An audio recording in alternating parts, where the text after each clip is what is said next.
আমার নাম সাহসী সিনান। আমি কিছুতেই ভয় পাই না। আমাদের বীরগ্রামের সাহসী ছেলেদের ভেতরে আমি অন্যতম। একদিন আমার বন্ধুরা আমায় বলে, সিনান, তোর তো খুব সাহস, গ্রামের সকলেই বলে। আজ আমাদের কেউ প্রমাণ দে যে তুই সাহসী পুরুষ। আমি তাদের বলি, কি প্রমাণ চাস তোরা, বল। তোর বন্ধু জয় বলে, সিনান, তুই যদি আসলেই সাহসী হয়ে থাকিস তো এক কাজ কর।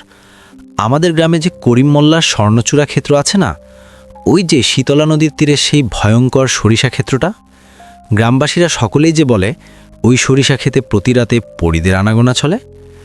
তুই যদি পারিস সেই সরিষা ক্ষেতে একটি রাত কাটিয়ে দেখাতে, যদি তুই পারিস তো আমরাও মেনে নিব যে তুই সাহসী পুরুষ। সিনান বলে, ওহ, এই ব্যাপার, ঠিক আছে।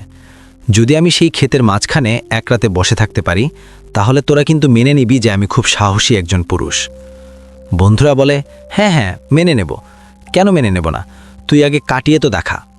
সিনান বলে, ঠিক আছে, আজ রাতেই আমি যাব সেই সরিষা খেতে, আর সারা রাত বসে থাকব। সকালবেলা এসে তোরা দেখবি। এখন তো বিকেল হয়ে গেল, আমি যাচ্ছি, তোরা থাক। জয় বলে, ওই সিনান, যাবি তো যাওয়ার আগে শুনে রাখ, যদি তোর কিছু হয় তাহলে কিন্তু আমাদের কোনো দায় নেই। সিনান বলে, কিচ্ছু হবে না আমার, তোরা চিন্তা করিস না, তোরা শুধু সকালবেলা চলে আসিস। আর আমার বাবা মাকে গিয়ে বলিস আমি পাশের গ্রামে গান শুনতে গিয়েছি, আজ রাতে বাড়িতে ফিরতে পারবো না, এতটুকু বলে দিস। এটা বলে আমি হাঁটা দিলাম আমাদের গ্রামের শীতলা নদীর পাড় ধরে করিম মোল্লার স্বর্ণচূড়া ক্ষেতের দিকে। ক্ষেতটা আমি চিনি, অনেক বড় একটি সরিষা ক্ষেত, দেখতে অপরূপ সুন্দর। সে জায়গাটি দিনের বেলায় সকলেই সেই সরিষা ক্ষেতের আশপাশ দিয়ে ঘুরে বেড়ায়, কিন্তু সন্ধ্যা নামার আগে সেখানে আর কেউ থাকে না। গ্রামবাসী যা বলে, সেই সরিষা ক্ষেতে নাকি অনেকগুলো পরী রাতের বেলায় আকাশ থেকে নামে। এই ভয়ে সেখানে সন্ধ্যার পর আর কেউ যায় না।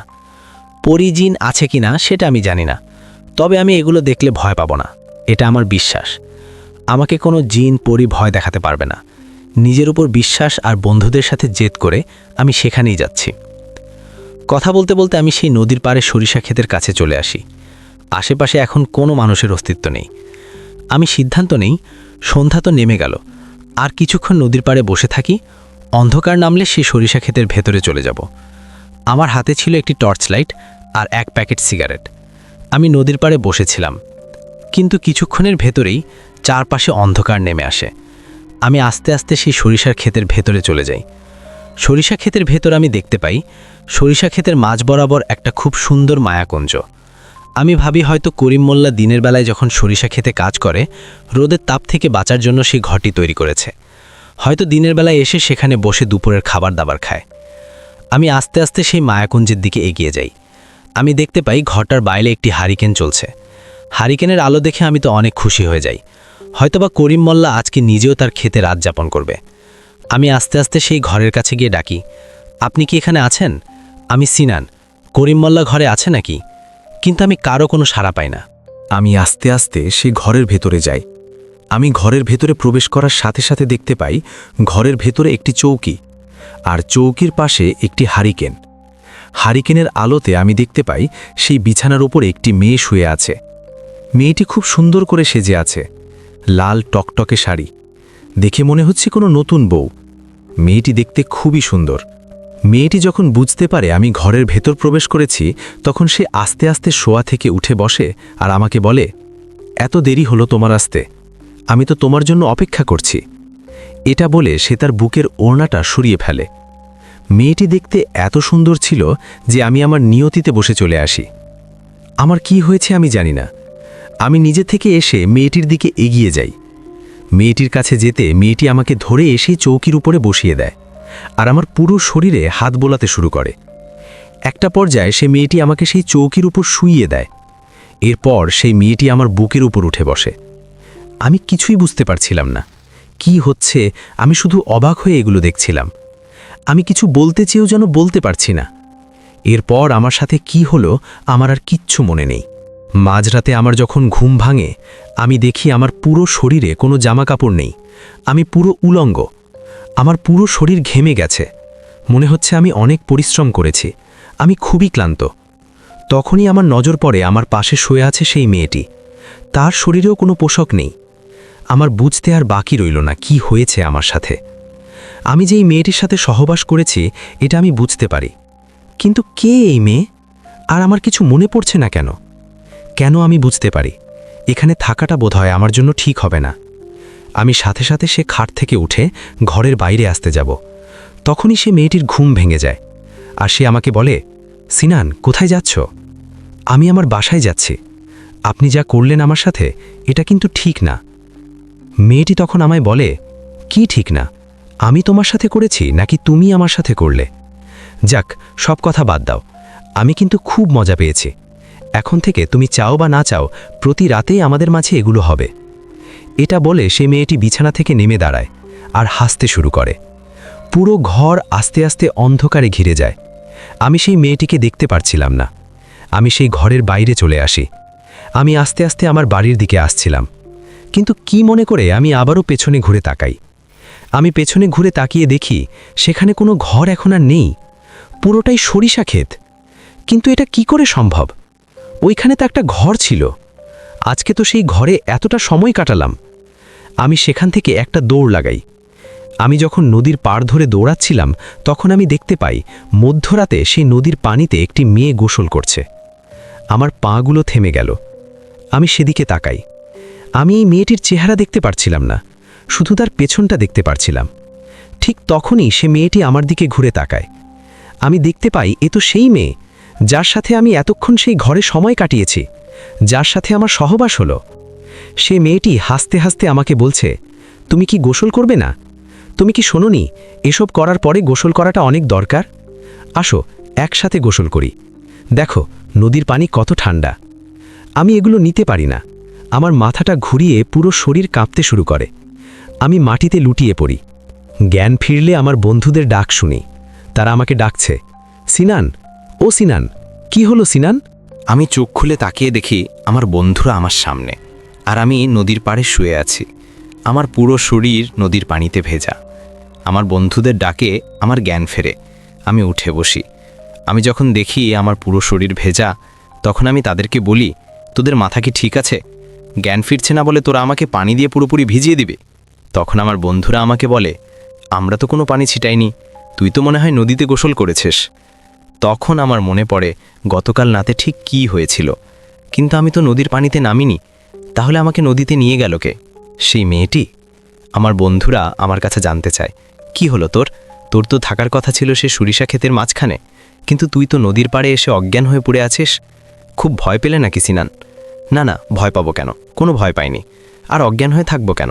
শেষটাতে ঘুম আসছিল না, তাই নদীর পাড়ে এসে ঘুমিয়েছি। এখন আমার ভালো লাগছে না, আমার বাড়িতে যেতে হবে। চল চল। আমি আমার বন্ধুদের সাথে বাড়িতে চলে আসি। আমি কাউকে এই কথাগুলো বলতে পারছিলাম না, আর কেউ আমার এই কথা বিশ্বাসও করবে না। কিন্তু নিজের মনকে বোঝাতে পারছিলাম না কি হয়ে গেল গত রাতে। সারাদিন ব্যস্ততার মাঝে আমি গতকালকের কথাগুলো ভুলে গিয়েছিলাম। সেই মেয়েটি যে আমাকে বলেছিল, তুমি চাও বা না চাও প্রতি রাতে তোমার সাথে আমার সহবাস হবে, সেসব কথা আমি এক পর্যায়ে ভুলেই গিয়েছিলাম। আকাশে দিনের আলো পেরিয়ে রাতের অন্ধকার নেমে এলো। রাতে বাবা মায়ের সাথে খাবার শেষ করে আমি আমার ঘরে চলে যাই ঘুমানোর জন্য। কিন্তু গভীর রাতে আমার ঘুমটা ভেঙে যায়। ঘুম ভেঙে যাবার পর আমি দেখতে পাই আমার পুরো শরীর ঘেমে একাকার, আর শরীরে কোনো জামাও নেই। তখনই আমার নজর পড়ে আমার বিছানায়। আমার পাশে শুয়ে আছে গতকাল রাতের সেই মেয়েটি। এটা দেখে তো আমি লাফিয়ে উঠি আমার বিছানা থেকে। আমার চিৎকার থেকে সেই মেয়েটিও ঘুম থেকে জেগে ওঠে আর আমাকে বলে, কি বলেছিলাম না, তুমি চাও বা না চাও তুমি আমার সাথে এগুলো করতে বাধ্য। তোমাকে আমার অনেক ভালো লেগেছে, তোমাকে এত সহজে আমি ছাড়ব না। আমি বুঝতে পারলাম আজ রাতে ওই মেয়েটি আমার সাথে সহবাস করেছে। আমি সে মেয়েটিকে বলি, আপনি কে বলুন তো, আপনি কেন এমন করছেন? আমি আপনার কি ক্ষতি করেছি? মেয়েটি তখন হাসতে হাসতে আমাকে বলে, আমি কখন বললাম তুমি আমার ক্ষতি করেছ? তুমি তো আমাকে তোমার প্রেমে পাগল করেছ। যে জায়গায় স্বর্ণচূড়া ক্ষেতের আশেপাশে সন্ধ্যের পরে কেউ আর যায় না, সেই জায়গায় তুমি রাত কাটানোর কথা ভেবেছ। তোমার এই সাহস আমাকে মুগ্ধ করেছে, তাই তো আমি তোমার প্রেমে পড়েছে।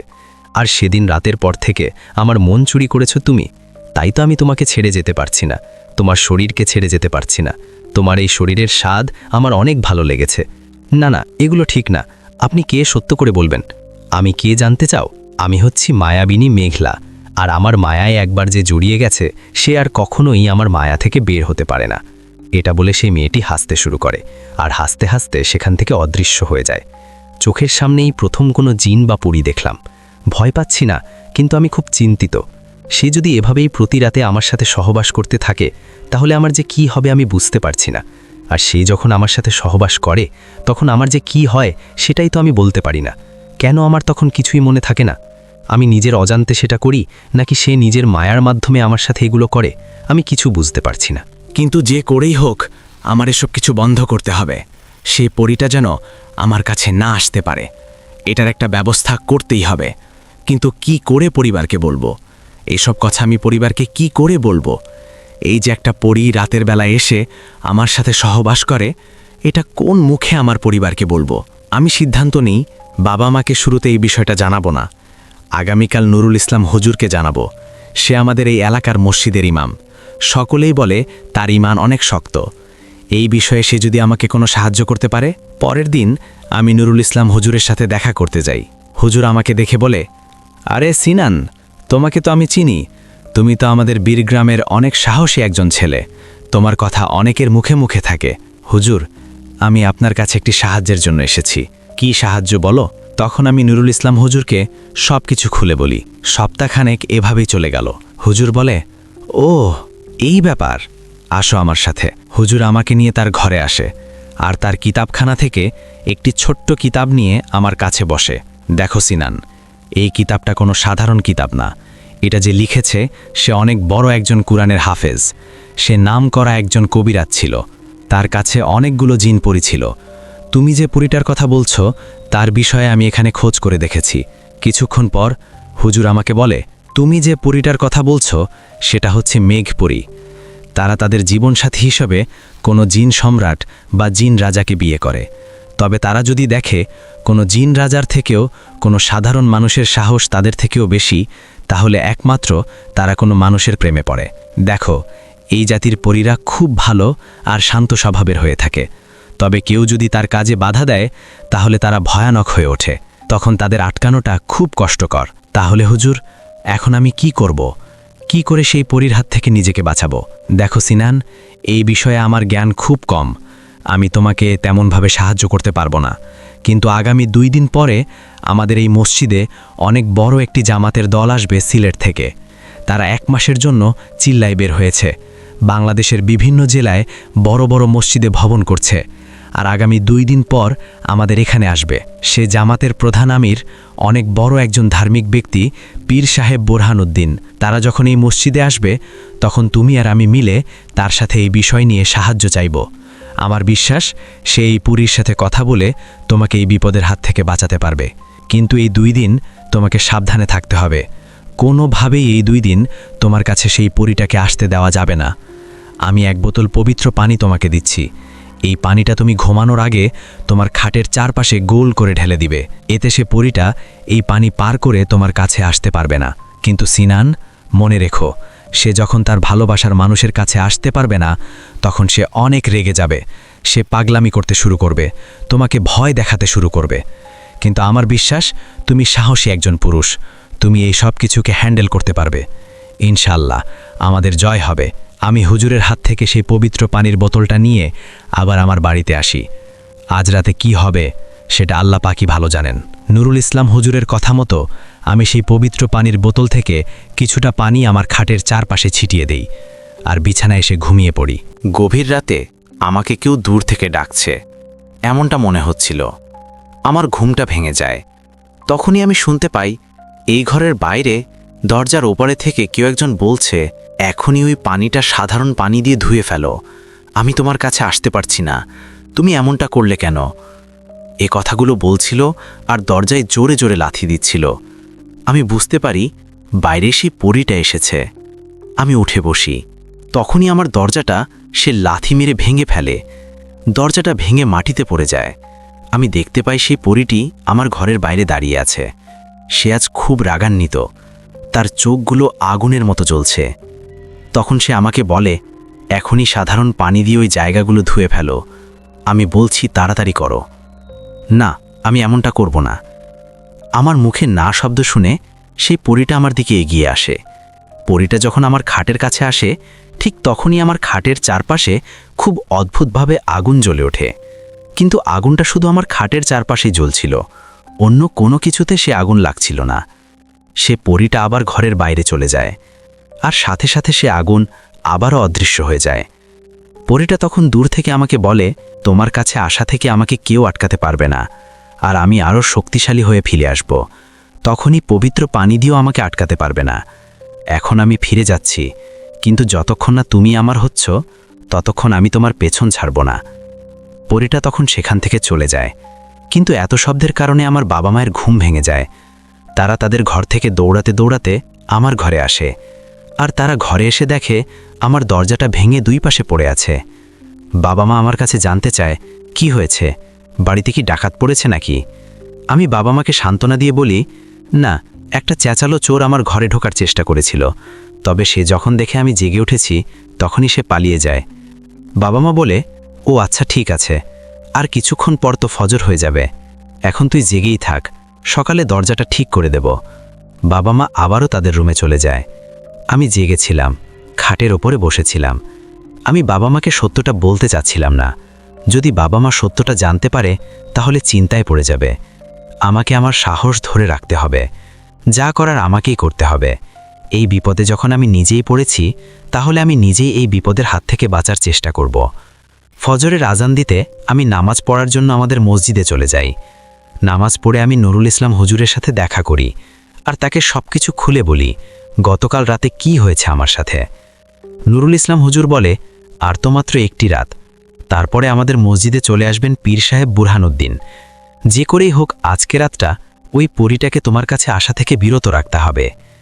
তখন নুরুল ইসলাম হুজুর আমাকে বলে, এক কাজ করো, তুমি আজ রাতে মসজিদে আমার সাথেই থাকো, আমি আমার সকল জ্ঞান দিয়ে আজ রাতে সেই পরীটাকে তোমার কাছে আসা থেকে বিরত রাখার চেষ্টা করব।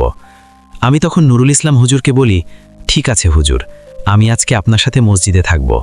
আমি এখন বাড়িতে যাই।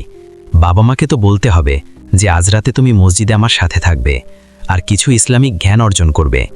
তোমার বাবাকে তো আমি চিনি, তাকে আমার কথা বললে তোমাকে আর আটকাবে না, কিন্তু তাদেরকে সত্যটা বলার কোনো দরকার নেই, কারণ তারা যদি এসব বিষয়ে জানতে পারে তাহলে খুব চিন্তা করবে আর তোমাকে নিয়ে অস্থির হয়ে যাবে। আর এই সুযোগে হতে পারে সেই পরীটা তোমাকে নিয়ে যেতে পারে। তাই যা করার আমাদেরকে খুব ঠান্ডা মাথায় করতে হবে। আমি বাড়িতে যাচ্ছি, আসসালামু আলাইকুম। ওয়ালাইকুম আসসালাম। আমি নুরুল ইসলাম হুজুরের থেকে বিদায় নিয়ে বাড়িতে চলে আসি, আর বাড়িতে এসে বাবাকে বলি, আজ রাতে আমি নুরুল ইসলাম হুজুরের সাথে থাকব, আমি কিছু ইসলামী জ্ঞান অর্জন করব। আসলে বাবা, আমি চাচ্ছিলাম দিনের পথে চলার জন্য। বাবা আমার মুখে এই কথা শুনে অনেক খুশি হয় আর বলে, ঠিক আছে, তুমি আজকে রাতে হুজুরের সাথে থেকো। এশার নামাজ আদায় করে আমি আর হুজুর ঘুমাতে চলে যায়। হুজুরের কক্ষে দুটি শোয়ার বিছানা ছিল, আমি একটিতে আর হুজুর আরেকটিতে গিয়ে শুয়ে পড়ি। রাত 3:20 আমার মনে হচ্ছে কেউ একজন আমাকে বিছানাসহ বাইরের দিকে টানতে টানতে নিয়ে যাচ্ছে। আমার ঘুমটা ভেঙে যায়। আমি দেখি সেই পরীটা, সে এক হাত দিয়ে আমার বিছানাটা টানতে টানতে হুজুরের রুমের ভেতর থেকে বাইরে নিয়ে যাচ্ছে। আমি তখন অনেক জোরে একটা চিৎকার দিই। আমার চিৎকার শুনে নুরুল ইসলাম হুজুরের ঘুম ভেঙে যায়। সে দৌড়ে আসে আমার কাছে। নুরুল ইসলাম হুজুর সূরা আর রহমান পাঠ করছিল। তখন সে পরীটি আমাকে ছেড়ে দিয়ে নুরুল ইসলাম হুজুরের দিকে যায় আর হুজুরকে বলে, আমিও মুসলমান, আমিও সূরা পাঠ করতে পারি। আপনি কি ভেবেছেন আমি কোনো খারাপ পড়ি যে এই সূরার শব্দে দুর্বল হয়ে পড়ব? আমার কোনো বাজে উদ্দেশ্য নেই। আমি তো এই মানুষটাকে ভালোবেসে ফেলেছি। আমি তার সাহস দেখে তার প্রতি মুগ্ধ হয়েছি। আমি চাই তাকে নিয়ে যেতে আমাদের জগতে। তখন নুরুল ইসলাম হুজুর তাকে বলে, তুমি মুসলমান, আলহামদুলিল্লাহ। তুমি কি জানো না, কেউ যদি অন্য কারো হতে না চায় তাকে জোর করাটা মোটেও ঠিক না। তোমার ওর উপরে কোনো অধিকার নেই। তখন সে পরীটি নুরুল ইসলাম হুজুরকে বলে, অবশ্যই আমার অধিকার আছে, কারণ সে আমার সাথে সহবাস করেছে। মনে মনে আমি তাকে আমার স্বামী হিসেবে কবুল করেছি, আমি তো তাকে নিয়ে যাবই। হুজুর বলেন, সে এমনটা করেছে এ কারণে যে তুমি তাকে তোমার মায়ার বাঁধনে বেঁধে ফেলেছিলে, তখন অন্যথায় সে এগুলো করতে বাধ্য হয়েছে। এখন আমি তোমার কাছে অনুরোধ করছি, তুমি সিনানকে ছেড়ে দাও। পরীটা তখন বলে, আপনার আমার শক্তির বিষয়ে কোনো ধারণা নেই। আমি যখন বলেছি সিনানকে আমি আমার সাথে নিয়ে যাব, তো তাকে আমি সাথে করে নিয়ে যাবই। পারলে আপনি আটকে দেখান। এটা বলে সেই পরীটি আবার আমার দিকে এগিয়ে আসে আর আমার হাত ধরে বিছানা থেকে দাঁড় করায়। তারপর আমাকে টানতে টানতে মসজিদের বাইরে নিয়ে আসে। আমি বারবার নুরুল ইসলাম হুজুরের কাছে সাহায্য চাচ্ছিলাম। হুজুর, কিছু একটা করেন, আমাকে বাঁচান, আমাকে নিয়ে যাচ্ছে, আমি যেতে চাই না। নুরুল ইসলাম হুজুর আমার কাছে আসে আর তার পাঞ্জাবির ভেতর থেকে একটা সোনালি রঙের তসবি বের করে, সেটা আমার গলায় পরিয়ে দেয়। সাথে সাথে সে পরীটি আমার হাত ছেড়ে দেয়। পরীটার হাত পুড়ে গেছে, যেন সে কোনো একটা আগুনের বস্তুকে চেপে ধরে রেখেছিল এতক্ষণ। তখন সে পরীটি অনেক রেগে যায়। হুজুর আর আমার দিকে এগিয়ে আসে। হুজুর সাথে সাথে মাটির ভেতরে একটা গোল বৃত্ত এঁকে দেয় আর আমাকে বলে, এর বাইরে যাবে না। সেই পরীটা যখন আমাদের কাছে এগিয়ে আসে, ঠিক তখনই সেই পরীটার চারপাশে আগুন জ্বলে ওঠে। হুজুর এক নাগাড়ে সূরা জিন পাঠ করতে থাকে বারবার। পরীটা তখন পাগলের মতো চিৎকার করতে থাকে। চারপাশের বাতাস অনেক জোরে জোরে বইতে শুরু করে, কিন্তু কোনোভাবেই সে বাতাস আগুনটাকে নিভাতে পারছিল না। পরীটা তখন দূরে দাঁড়িয়ে আমাদেরকে বলে, সিনানকে আমি ভালোবাসি, আর এ ভালোবাসা পাওয়ার জন্য আমাকে যা যা করতে হবে আমি সব কিছু করতে পারবো। আজকে আমি চলে যাচ্ছি, কিন্তু আমি তাকে নিতে আবার আসব। পরীটি তখন সেখান থেকে অদৃশ্য হয়ে যায়। পরীটি চলে যাওয়ার পর চারপাশের দৃশ্য আবারও স্বাভাবিক হয়ে যায়। নুরুল ইসলাম হুজুর আমাকে বলে, চলো, এখনকার মতো বিপদ চলে গেছে। নুরুল ইসলাম হুজুর আমাকে নিয়ে আবারও তার ঘরে চলে আসে। আমি হুজুরকে বলি, যেই জায়গায় পবিত্র সূরা তাকে দুর্বল করতে পারছিল না, সেই জায়গায় একটা তসবি তাকে দুর্বল করে দিল। নুরুল ইসলাম হুজুর তখন আমাকে বলে, তুমি যে তোমার গলায় যে তসবিটা দেখছো, এটা কোনো সাধারণ তসবি না। আসলে আমার কাছে একটা জিন আছে, তার নাম অগ্নিদ তাদিফ। তবে সে এখন আর আমার কাছে নেই। সে একটি খুব দরকারি কাজে আমার থেকে অনেক দূরে গেছে, কিন্তু সে যাওয়ার আগে তার এই তসবিটাকে আমাকে দিয়ে গেছে, আর সেই তসবিটাই আজকে আমাদেরকে বিপদ থেকে রক্ষা করল। আমি হুজুরকে বলি, তার মানে আপনার কাছেও একজন জিন আছে, সে কি আমাদেরকে এই পরীর হাত থেকে বাঁচাতে পারবে না? তখন নুরুল ইসলাম হুজুর আমাকে বলে, আলিফ খুব শক্তিশালী একজন জিন, তাকে যদি আমি স্মরণ করি তাহলে যতই কাজ থাকুক না কেন সব কিছু ফেলে সে আমার কাছে চলে আসবে। কিন্তু সে যখন বুঝতে পারবে একটা পরী আমাদের হামলা করেছিল, তখন তার রাগ আর কন্ট্রোল করতে পারবে না। আসলে সিনান, আলিফ যে গোত্রের জিন, সে গোত্রের সকল জিনেরা অনেক রাগী হয়ে থাকে, তাই সে যদি এখন এখানে আসে তাহলে এই পরীটাকে হত্যা করবে। কিন্তু আমি এটা চাই না, কারণ এই পরীটা কোনো খারাপ পরী না। সে যা কিছু করছে শুধু তোমাকে পাওয়ার জন্য করছে। আমাদেরকে বোঝানোর মাধ্যমেই এই বিষয়টাকে সমাধান করতে হবে। আর সকালেই তো পীর সাহেব বুরহানুদ্দিন চলে আসবে আমাদের মসজিদে, দেখা যাক না কি হয়। সেদিন আমি আর হুজুর ঘুমাইনি। কিছুক্ষণ পর ফজরের সময় হয়ে আসে। হুজুর গিয়ে ফজরের আজান দেয়। এক এক করে মুসল্লিরা মসজিদে আসতে শুরু করে। আমরা সকলের সাথে ফজরের নামাজ আদায় করি। বেলা 10টার সময় কিছু লোক তাদের ব্যাগপত্রে নিয়ে আমাদের মসজিদের ভেতরে আসে। আমি বুঝতে পারি এটাই হচ্ছে সেই জামাতের দল, যার কথা নুরুল ইসলাম হুজুর আমাকে বলেছে। নুরুল ইসলাম হুজুর সকলকে মসজিদের ভেতরে নিয়ে এসে বসায়, সবার সাথে মোলাকাত করে। তারপরে তাদের কাছে জানতে চায়, আপনাদের এই দলের আমির সাহেবকে? আমি দেখতে পাই সে মানুষগুলোর ভেতরে একজন দাঁড়ালো। আমি বুঝতে পারি এই হচ্ছে এই দলের আমির। লোকটার বয়স আনুমানিক 70 হবে। আমির সাহেব এগিয়ে এসে নুরুল ইসলাম হুজুরের সাথে মোলাকাত করল। নুরুল ইসলাম হুজুর আমির সাহেবকে বলল, আপনার সাথে অনেক দরকারি একটা কথা আছে। আমির সাহেব তখন বলে, কি বিষয়? সিনানের বিষয় নাকি? তার মুখে আমার নাম শুনে আমি খুব অবাক হই, কারণ আমি তাকে এই জীবনে প্রথমবারের মতো দেখছি। সে কি পরে আমাকে চিনতে পারল? কিন্তু আমি নুরুল ইসলাম হুজুরের দিকে তাকিয়ে দেখি সে মোটেও অবাক হয়নি। সে বলে, হ্যাঁ, সিনানের বিষয়।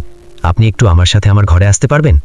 এরপর নুরুল ইসলাম হুজুর, আমি আর আমির সাহেব মিলে নুরুল ইসলাম হুজুরের ঘরে গিয়ে বসি। আমির সাহেব নুরুল ইসলাম হুজুরকে বলে, এখানে আমার কি দরকার? আপনি তো আপনার বন্ধু আলিফকে দিয়ে এই কাজগুলো করিয়ে নিতে পারেন। সে তো চাইলেই সে পরীটাকে এই ছেলের থেকে দূরে সরাতে পারে। নুরুল ইসলাম হুজুর তখন আমির সাহেবকে বলে, হ্যাঁ, আমি চাইলেই আলিফকে এনে কাজগুলো করতে পারি, কিন্তু আলিফ খুব রাগী একটা জিন, একথা তো আপনি জানেন। সে যদি এখানে আসে তাহলে সে পরীটাকে হত্যা করবে, কিন্তু আমি সেটা চাই না, কারণ সে পরীটা কোনো খারাপ পরী না। সে যা করছে তার ভালোর জন্যই করছে। আমি তো আমির সাহেবের মুখে আলিফ জিনের কথা শুনে আরও অবাক হই। সে কি করে আলিফ জিনের বিষয়ে জানতে পারল? আমাকে এইভাবে চিন্তিত দেখে নুরুল ইসলাম হুজুর আমাকে বলে, কি তুমি অবাক হচ্ছ যে আমির সাহেব এই বিষয়ে কি করে জানল? আমার ধারণা সে অনেক বড় একজন মাওলানা, তার সাথে অনেক জিন সাথী আছে, তাদের মাধ্যমে এই কথাগুলো জানতে পেরেছে। তখনই আমির সাহেব বলে, হ্যাঁ, আপনি ঠিকই ধরেছেন, আমার সাথেও বেশ কিছু জিন সাথী আছে। আসলে আমি আজ থেকে আরও 2 দিন আগে রাজশাহী বিভাগে একটি গ্রামে ছিলাম। আমার জামাতের সাথীদের নিয়ে আপনাদের এখানে আসার কথা ছিল আরও 5 দিন পর। তবে আমি যখন সেখানে ছিলাম, রাতে আমি তাহাজ্জুদের নামাজ পড়ে জায়নামাজে বসেছিলাম। ঠিক তখনই আমার জিন সাথীরা আমার কাছে এসে বলল, আপনার সাথীদের নাকি অনেক বড় একটা বিপদ, আপনারা নাকি আমাকে স্মরণ করেছেন, তাই তো যত দ্রুত সম্ভব আপনাদের এখানে চলে এলাম। এখন নুরুল ইসলাম সাহেব, বলেন তো আমরা সেই পরীটাকে নিয়ে কি করতে পারি? নুরুল ইসলাম হুজুর তখন আমির সাহেবকে বলে, আমরা তাকে আঘাত করব না। আজ রাতে একটা খালি ময়দানে তাকে ডাকব, তাকে বোঝাবো যে এগুলো ঠিক না। সিনান তার সাথে তার জগতে যেতে চায় না, সে যেন সিনানকে আর বিরক্ত না করে। আমি তখন নুরুল ইসলাম হুজুরকে বলি, আমাকেও কি যেতে হবে? আমির সাহেব বলে, হ্যাঁ, তোমাকেও আমাদের সাথে যেতে হবে আজ রাতে। আমি জানি তুমি অনেক সাহসী, কিন্তু সেখানে অনেক কিছু হতে পারে, সেগুলো দেখে ঘাবড়িয়ে যেও না। যে কথা সেই কাজ। রাতে তাহাজ্জুদের নামাজ পড়ে আমির সাহেব আর নুরুল ইসলাম হুজুর মসজিদের বাইরে বের হয়ে যায়। নুরুল ইসলাম হুজুর আমাদেরকে নিয়ে আমাদের গ্রামের সবথেকে বড় খেলার মাঠে চলে আসে। মাঠের মাঝ বরাবর আমরা এসে দাঁড়াই। আমি দেখি আমির সাহেব 3টা গোল করে বৃত্ত আঁকল মাঠের ভেতর, আর আমরা 3 জন সেই 3টি বৃত্তের ভেতরে দাঁড়িয়ে পড়লাম। আমির সাহেব আমাকে বলল, যাই হোক না কেন, এখান থেকে কেউ বের হবেন না। এরপর আমির সাহেব আর নুরুল ইসলাম হুজুর এক নাগাড়ে সূরা পড়তে শুরু করল। তখনই চারপাশে বাতাস বইতে শুরু করল। আমি দেখতে পাই আকাশ থেকে উঠতে উঠতে নেমে এলো সেই পরীটা। তবে আজকে তার রূপ ভিন্ন। সে এখন পুরোপুরি পরীরূপে। তার 2টি ডানা আছে, তার শরীর থেকে আলো বের হচ্ছে। সে খুব রেগে আছে। সে অনেক চেষ্টা করে আমার কাছে আসার জন্য, তবে কোনো একটা কারণে সে আমার কাছে আসতে পারছিল না। তখন সে পরীটা অনেক জোরে চিৎকার করে, আর নুরুল ইসলাম হুজুর আর আমির সাহেবের উদ্দেশ্যে বলে, তোমরা থামো, থামো বলছি। আমি আমার স্বামীকে নিয়ে যেতে চাই। আমি সিনানকে মনে মনে স্বামী হিসেবে কবুল করেছি। আমার ভালোবাসা, আমাকে নিয়ে যেতে দাও। আমির সাহেব আর নুরুল ইসলাম হুজুর তখন সূরা পড়া বন্ধ করে দেয়, আর আমির সাহেব সেই পরীটাকে বলেন, সর্বপ্রথম তুমি তোমার নাম বলো। তখন পরী বলে, আমার নাম হচ্ছে মায়াবিনী মেঘলা। আমি সেই মেঘলা পরীকে বলি, দেখো, আমি শুনেছি তুমিও মুসলমান।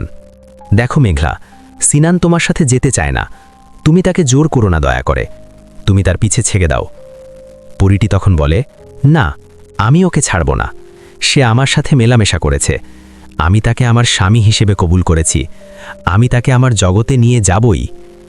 নুরুল ইসলাম হুজুর তখন বলে, দেখো, এর আগেও তোমাকে অনেকবার বোঝানোর চেষ্টা করেছি, ভালোই ভালোই বলছি, তুমি ওকে ছেড়ে দাও, নয়তো। মেঘলাপরি বলে, নয়তো কি করবেন আপনারা? আপনারা যা খুশি করতে পারেন করেন, আমি আমার সিনানকে আমার সাথে করে নিয়ে যাব। নুরুল ইসলাম হুজুর বলে, তুমি কি ভেবেছ তোমাকে আটকানোর মতো আমাদের কাছে কোনো রাস্তা নেই?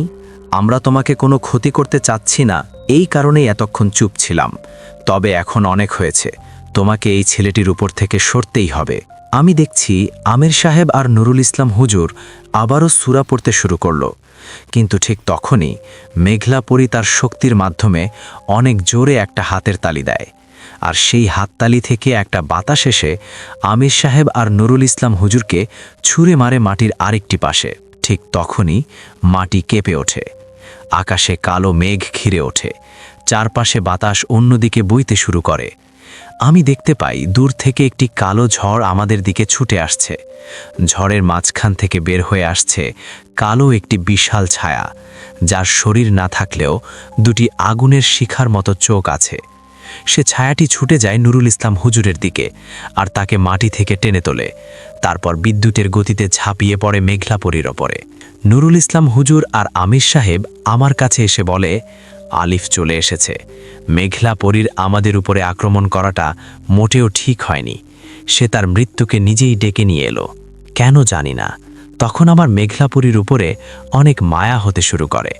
আমি কান্না করে দেই, আর নুরুল ইসলাম হুজুরকে বলি, দয়া করে আপনি আলিফ জিনকে থামান, নয়তো সে মেঘলাপুরীকে হত্যা করবে। দয়া করুন হুজুর, আপনি তাকে থামান, আপনি তাকে শান্ত করুন।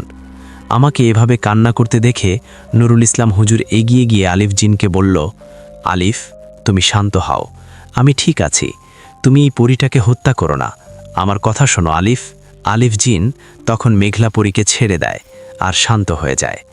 আমি দেখি মেঘলাপুরী মাটিতে পড়ে আছে, তার পুরো শরীর থেকে রক্ত ঝরছে। এটা দেখে আমি সে বৃত্তের বাইরে চলে আসি। আমির সাহেব আমাকে বারবার মানা করছিল, তুমি এখান থেকে সামনে যেও না, তবে আমি তার কোনো কথা শুনি না। আমি ছুটে চলে যাই মেঘলাপুরীর কাছে। তাকে আমি বলি, আপনি ঠিক আছেন তো? পরী বলল, হ্যাঁ আমি ঠিক আছে, চিন্তা করো না, তুমি কান্না করো না, আমি ঠিক আছি। নুরুল ইসলাম হুজুর আমার কাছে এগিয়ে এসে বলল, আসলে তুমি কি চাচ্ছ, আমাকে একটু বলবে সিনান? আমি কান্না করতে করতে নুরুল ইসলাম হুজুরকে বলি, আমিও না মেঘলাপুরীকে ভালোবেসে ফেলেছি, বোধহয় তাই তো তার কষ্ট আমি সইতে পারলাম না। আপনি দয়া করে আলিফ জিনকে এখান থেকে চলে যেতে বলুন, কারণ সে অনেক রেগে আছে। সে যদি আবারও মেঘলাপুরীর উপরে আক্রমণ করে।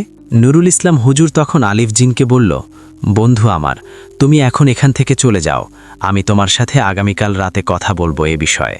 আলিফ জিন সেখান থেকে অদৃশ্য হয়ে গেল, আর সে চলে যাবার পর আকাশের কালো মেঘ কেটে গেল, চারপাশে পরিবেশ আবারও স্বাভাবিক হয়ে গেল। আমির সাহেব আর নুরুল ইসলাম হুজুর আমার কাছে এসে বলল, দেখো সিনান, এটা কিন্তু ঠিক না, এটা প্রকৃতির নিয়মের বাইরে। আমি তখন তাদেরকে বলি, ভালোবাসার সকল নিয়ম কানুনের ঊর্ধ্বে। আপনারা আমার জন্য অনেক করেছেন, আপনাদের ঋণ আমি কখনো শোধ করতে পারবো না, তবে দয়া করে এখন আপনারা এখান থেকে চলে যান। আল্লাহ পাক আমার কপালে যা লিখে রেখেছেন তাই হোক। তখন নুরুল ইসলাম হুজুর আমার কাছে এসে বলে, যা করবে আরেকটিবার ভেবে করো। এটা বলে আমির সাহেব আর নুরুল ইসলাম হুজুর আমার থেকে বিদায় নিয়ে সেখান থেকে চলে যায়। চাঁদের আলোতে আমি দেখি মেঘলাপুরীর শরীরের বিভিন্ন জায়গা থেকে রক্ত বেরোচ্ছে। আমি যদি আলিফ জিনকে না আটকাতাম, তাহলে কিছুক্ষণের ভেতরেই মেঘলাপুরীকে সে মেরে ফেলত। মেঘলাপুরী কখনোই আলিফ জিনের সাথে পারত না, কারণ সে খুবই শক্তিশালী একজন জিন। আমি মেঘলাপুরীকে সেখানে বসিয়ে মাঠের আরেকটি কোণে ছুটে চলে যাই, আর সেখান থেকে কিছু জংলা লতা ছিঁড়ে নিয়ে এসে সেটাকে হাতের মাধ্যমে ডলে সেসব ক্ষতস্থানে লাগিয়ে দিই। সাথে সাথে সেখান থেকে রক্ত পড়া বন্ধ হয়ে যায়। আমাকে এভাবে কান্নাকাটি করতে দেখে মেঘলাপুরী বলে, তুমি কেন কান্না করছো? আমি তখন মেঘলাপুরীকে বলি, জানো, আমাদের মানুষ সমাজে এখন আর ভালোবাসা জিনিসটা নেই। আমরা মানুষরা এখন ভালোবাসা বলতে একটা জিনিসই বুঝি, মানুষের শরীর। আমাদের ভালোবাসাটা এখন মানুষের শরীরকে ঘিরে। আমরা ভালোবাসাটাকে এত নোংরা একটা জায়গায় নিয়ে গেছি যে আসল ভালোবাসা কি সেটা আমরা এখন ভুলেই গেছি। তবে তুমি একটা পরী হয়ে আমাকে এতটা ভালোবাসো, আমার ভালোবাসা পাওয়ার জন্য নিজের জীবনটাকেও বাজি রাখলে। চিন্তা করলে না তোমার কি হবে? আর আলিফ জিন যদি তোমাকে মেরে ফেলতো? তখন মেঘলাপুরী আমাকে বলে, আমি জানতাম তুমি আমাকে রক্ষা করবে, কারণ তোমার মনের ভেতর কোথাও না কোথাও আমার জন্য ভালোবাসা অল্প হলেও আছে। আমার বিশ্বাস ছিল তুমি আমার কোনো ক্ষতি হতে দেবে না। আমি তখন মেঘলাপুরীকে বলি, কিন্তু এটা কি করে সম্ভব? তুমি একটা পরী আর আমি একজন মানুষ, আমাদের মিল কখনো হতে পারবে না। তখন আমাকে বলে, তুমি শুধু আমার সাথে একটিবার আমাদের জগতে আসো। তোমার যদি সেখানে ভালো না লাগে, তাহলে আমি তোমাকে কথা দিচ্ছি, আমি তোমাকে আবারও তোমাদের জগতে ফিরিয়ে দিয়ে যাব। তুমি শুধু আমার সাথে একটিবার চলো। আমি তখন মেঘলাপুরীকে বলি, ঠিক আছে, আমি যাব তোমাদের জগতে, কিন্তু তোমাদের জগৎটা আসলে কোথায়? মেঘলাপুরী বলে, আমাদের জগৎটা হচ্ছে প্রথম আসমানের মেঘের আড়ালে, নীল মেঘের দেশ। সেখানে আমাদের জাতির সকল পরীরা থাকে। সেখানে তুমি যদি একবার যাও, তাহলে আর কখনোই তোমাদের জগতে ফিরে আসার ইচ্ছা করবে না। চলো না আমার সাথে একবার। আমি তখন মেঘলাপুরীকে বলি, ঠিক আছে, আমি যাব তোমার সাথে, কিন্তু মনে রেখো, আমার যদি সেখানে ভালো না লাগে, তাহলে তুমি নিজে আবার আমাকে আমার জগতে ফিরিয়ে দেবে। মেঘলাপুরী বলে, ঠিক আছে, তুমি যা বলবে তাই হবে। মেঘলাপুরী উঠে দাঁড়ায়, আর তার পেছন থেকে আবারও 2টি ডানা বের করে, তারপর আমাকে জড়িয়ে ধরে। সে মাঠ থেকে উঠতে শুরু করে আকাশের দিকে। বেশ কিছুক্ষণ ওড়ার পর আমাকে নিয়ে এসে হাজির হয় প্রথম আসমানে। সাদা মেঘ, সে আমাকে নিয়ে সেই মেঘের উপর দিয়ে উঠতে শুরু করে। একটা পর্যায়ে মেঘের আড়ালে সে আমাকে খুব অদ্ভুত ধরনের একটি জগতে নিয়ে আসে। আমি চারপাশে দেখতে পাই সেই মেঘের আড়ালে অসম্ভব সুন্দর বাড়িঘর তৈরি করা, কিন্তু সকল বাড়িঘরগুলো এই মেঘ দিয়েই তৈরি করা, আর আশেপাশে আরও অনেক পরীরা উড়ে বেড়াচ্ছে সেখানে। আমরা সেই নীল মেঘের দেশে প্রবেশ করি। আমাদের দেখে আশেপাশের সকল পরীরা আমাদের কাছে ছুটে আসে আর বলে, কি হয়েছে তোমার মেঘলা? তোমাকে কি কেউ আঘাত করেছে? আমাদেরকে বল। মেঘলাপুরী বলে, না, আমি ঠিক আছি। এই দেখো, এটা হচ্ছে আমার জীবনের সাথী। সকল পরী তখন আমার দিকে তাকায়। তারা আমাকে দেখে বলে, এটা তো একটা সাধারণ মানুষ, এ হবে তোমার জীবনের সাথী? তখন মেঘলাপরি তাদেরকে বলে সে সাধারণ মানুষ হলেও বড় বড় জিনের থেকেও এর সাহস অনেক বেশি। পরীরা তখন বলে, তোমার জীবনের সাথী হবে তোমার ইচ্ছে মতো, তুমি যাকে ইচ্ছা তাকেই জীবনের সাথী বানাবে, আমরা তাহলে আসি। আমি দেখি তখন এক এক করে সকল পরীরা আবার যার যার কাজে চলে যায়। মেঘলাপরি আমাকে নিয়ে মেঘের তৈরি একটা অনেক বড় বাড়ির ভেতরে প্রবেশ করে। বাড়ির ভেতরটা অনেক সাজানো গোছানো, খুবই সুন্দর। মেঘলাপরি এখন আমাকে বলে, এখানে তুমি অনেক সুখে থাকবে, এখানে তুমি যা চাইবে তাই হবে। কি বিশ্বাস হচ্ছে না? তুমি মনে মনে কিছু ভাবো, দেখো ওটা তোমার বাস্তবে চলে আসবে। আমি তখন মনে মনে চাইতে শুরু করি, আমার হাতে অনেক টাকা আর সোনাদানা চলে আসুক। ঠিক তখনই আমার এক হাতে কিছু টাকা আর এক হাতে কিছু সোনার গহনা চলে আসে। এটা দেখে আমি তো অনেক অবাক হয়ে যাই। মেঘলাপুরী আমাকে বলে, কি বলেছিলাম দেখেছ, তুমি এখানে যা চাইবে তাই হবে, তুমি এখানে অনেক সুখে থাকবে, তাছাড়া আমি তোমাকে সারা জীবন অনেক সেবা করব। মেঘলাপুরী আমাকে পুরো নীল মেঘের দেশ ঘুরিয়ে দেখায়। অসম্ভব সুন্দর জায়গাটি। তবে আমার কিছুর একটা অভাব মনে হচ্ছে, আমার বাবা মায়ের কথা অনেক মনে পড়ছে। আমি তখন মেঘলাপুরীকে বলি, দেখো তোমাদের নীল মেঘের দেশ অনেক সুন্দর, তবে আমি আমার মা বাবাকে অনেক ভালোবাসি, তাদের আর কোনো ছেলে নেই। যদি থাকতো তাহলে আমি এখান থেকে কখনো যেতে চাইতাম না। আমি হচ্ছি তাদের শেষ সম্বল, আমাকে ফিরতে হবে, আমি তাদের ছাড়া ভালো থাকবো না। মেঘলাপুরীর তখন কান্না করে দিয়ে বলে, এত কিছু দেওয়ার পরেও তোমাকে ধরে রাখতে পারলাম না। ঠিক আছে, আমি তো তোমাকে আগেও কথা দিয়েছি, তুমি যদি এখানে থাকতে না চাও তাহলে আমি নিজে তোমাকে তোমার পৃথিবীতে ফিরিয়ে দিয়ে আসব। মেঘলাপুরী আবারও আমাকে আমার পৃথিবীতে ফিরিয়ে দেয় আর কান্না করতে করতে সেখান থেকে অদৃশ্য হয়ে যায়। আমি আমার বাড়িতে চলে আসি। পরের দিন ফজরের নামাজ পড়ার জন্য আমি আমাদের গ্রামের মসজিদে যাই। আমির সাহেব আর নুরুল ইসলাম হুজুর আমার কাছে এসে জানতে চায় কি হয়েছিল। আমি তাদেরকে সব কিছু খুলে বলি, আর এটাও বলি সে আমাকে তাদের দুনিয়ায় নিয়ে গিয়েছিল। কিন্তু আপনি তো বলেছিলেন তাদের জগতে একবার কোনো মানুষ গেলে তারা আর তাকে কখনোই ফিরিয়ে দেয় না, কিন্তু সে তো আমাকে ফিরিয়ে দিল। নুরুল ইসলাম হুজুর তখন আমাকে বলে, সে তোমাকে অনেক ভালোবাসে, এই কারণে এমনটা করেছে। আমি নামাজ পড়ে তাদের থেকে বিদায় নিয়ে আবার আমার বাড়িতে ফিরে আসি। এভাবেই বেশ কিছুদিন কেটে যায়। আমি এখন পুরোপুরি বদলে গেছি। যে ছেলেটা একটা সময় ঘরেই থাকতো না, সে ছেলেটা এখন বাইরের দুনিয়াটা ভুলে গেছে। আমার বাবা মা আমার কাছে এসে জানতে চায়, কি হয়েছে তোর সিনান? কিন্তু আমি তাদেরকে কিছুই বলতে পারি না। কি হয়েছে আমার? আমি প্রতি রাতে মেঘলাপুরীকে মিস করি আর তার জন্য কান্না করি। আমি বুঝতে পারি তাকে ছাড়া আমার বাঁচা সম্ভব না, কিন্তু আমি কি করে নীল মেঘের দেশে যাব? আমি তো কোনো পরী নই। ঠিক তখনই আমার মনে পড়ে, আমি তো মেঘলাপুরীর সাথে সর্বপ্রথম দেখা করেছিলাম সেই স্বর্ণচূড়া খেতে। আমি যদি আজ রাতে আবারও সেই স্বর্ণচূড়া খেতে যাই তাহলে হয়তো মেঘলাপুরীর দেখা পাবো। আমি রাত হওয়ার অপেক্ষা করছিলাম, কখন রাত হবে। দেখতে দেখতে চারপাশে রাত নেমে এলো। রাত ৩টা যখন বেজে গেল আমি আমার ঘরের বাইরে চলে এলাম আর হাঁটা দিলাম সেই স্বর্ণচূড়া খেটের দিকে। আমি কি দেখা পাবো মেঘলাপুরীর? হাঁটতে হাঁটতে আমি চলে আসি সেই শীতলা নদীর পাড়ে স্বর্ণচূড়া খেতে। তবে আমি যখন সরিষা ক্ষেতের মাঝ বরাবর ঢুকি সেখানে আজকে আর আমি কোনো মায়াকুঞ্জ দেখতে পাই না। আমি বুঝতে পারি মেঘলাপুরীর সাথে এখানে আর দেখা হবে না।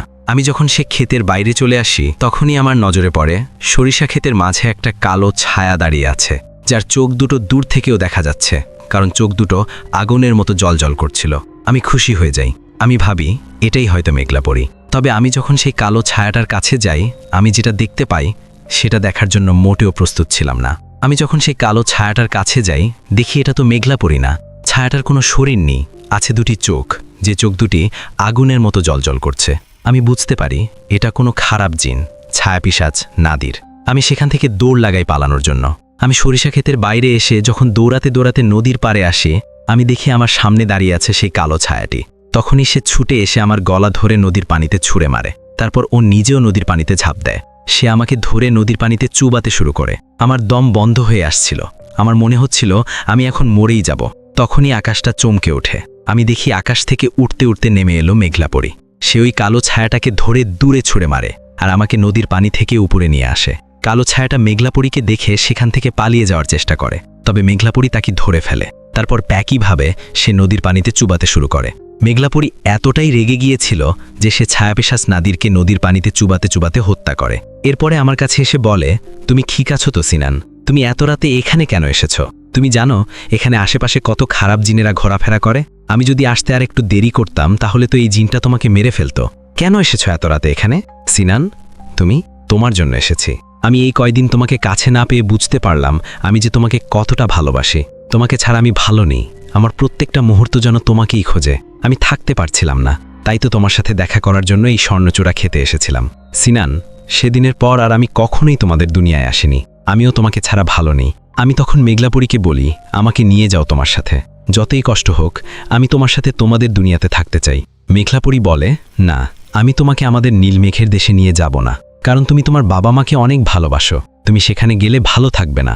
আমি তখন মেঘলাপুরীকে বলি, তাহলে কি আমরা কখনোই একসাথে থাকতে পারবো না? তুমি কি আমাদের দুনিয়ায় আমাদের সাথে থাকতে পারো না?